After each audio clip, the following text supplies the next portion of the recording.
Porque a criança, ela tem muita Hum, mania de... Ela pega uma mania do nada, né?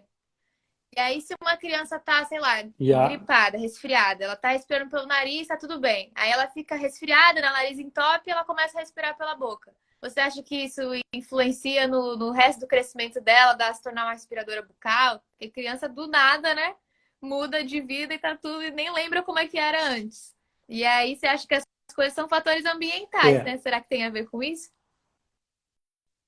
Olha, Camila, as obstruções respiratórias elas surgem por diversas razões, inclusive por razões fisiológicas que não sejam necessariamente patológicas, de origem patogênica, como é o caso de uma doença viral respiratória.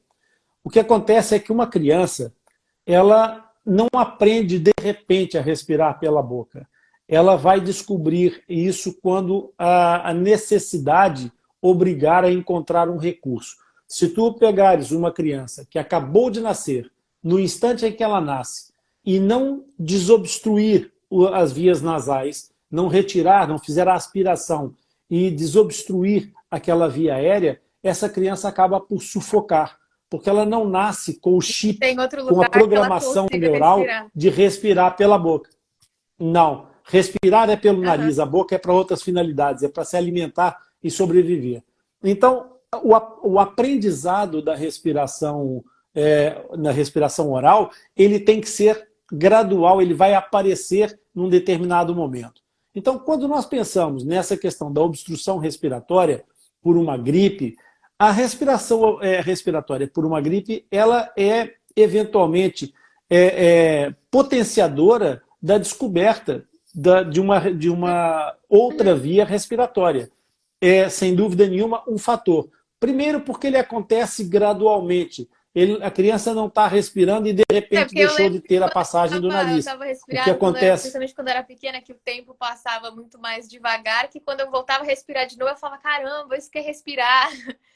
Eu acho que quanto mais criança é, né, Exatamente. mais isso fica na cabeça, né?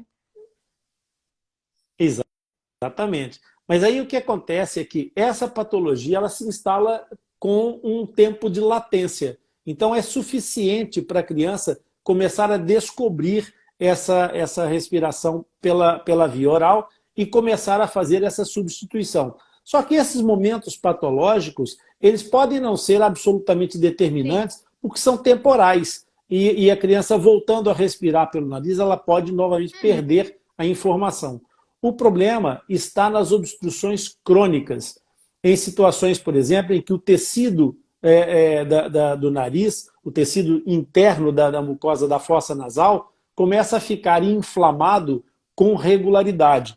E nós temos que ter aqui a noção do seguinte: o tecido que reveste a nossa fossa nasal, a mucosa nasal, é um tecido muito especial, com muitas dobras e com muitas estruturas lá dentro. Nós temos os cornetos inferiores, os cornetos médios e superiores. Hoje, do ponto de vista da nova nômina da Uhum. anatomia, chamam-se conchas nasais. Já não se fala em cornetos, mas eu ainda sou da velha guarda e às vezes não me sai a concha, sai logo o corneto. Mas eu vou continuar a falar do corneto porque provavelmente a maioria das pessoas já ouviu falar mais em cornetos do que em conchas nasais. O que acontece com esses tecidos é que eles têm um processo fisiológico muito característico, porque eles têm uma função importante. E a função importante dessas dobras, dessas superfícies todas dentro do nariz, é exatamente de fazer o quê? É de limpar mecanicamente o ar, é de umedecer o ar à custa da desidratação dessa mucosa pela passagem do ar. Então, a mucosa perde água para esse ar, e com essa umidade que estava dentro das células, vai também a temperatura do ar, que vai aumentar antes de ir para a árvore respiratória. Então, a função da fossa nasal é exatamente essa: é limpar, umidificar e aquecer o ar que nós respiramos. Ora, o que é que acontece? Esse processo de umidificação e limpeza, ele vai fazer com que haja um depósito de partículas dentro da fossa nasal. E essa fossa nasal, com essa presença de partículas, tem a tendência a ou ignorar e apenas ressecar o muco que fica protegendo as paredes, criando aquelas crostazinhas que ficam dentro do nariz, ou então essa mucosa pode reagir de forma, digamos assim, de forma irritada.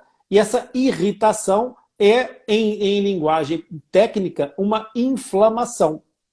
Ora, essa inflamação não é necessariamente infecciosa, ela pode ser uma inflamação apenas pela presença daquela substância que não deveria estar ali e tornar-se mais ou menos importante consoante o tempo que aquela sujidade fique ali. Por isso, a importância de nós mantermos uma boa asepsia da fossa nasal, uma limpeza, exatamente como fazemos com a nossa boca. Não é? Nós higienizamos a boca, devemos higienizar as fossas nasais também.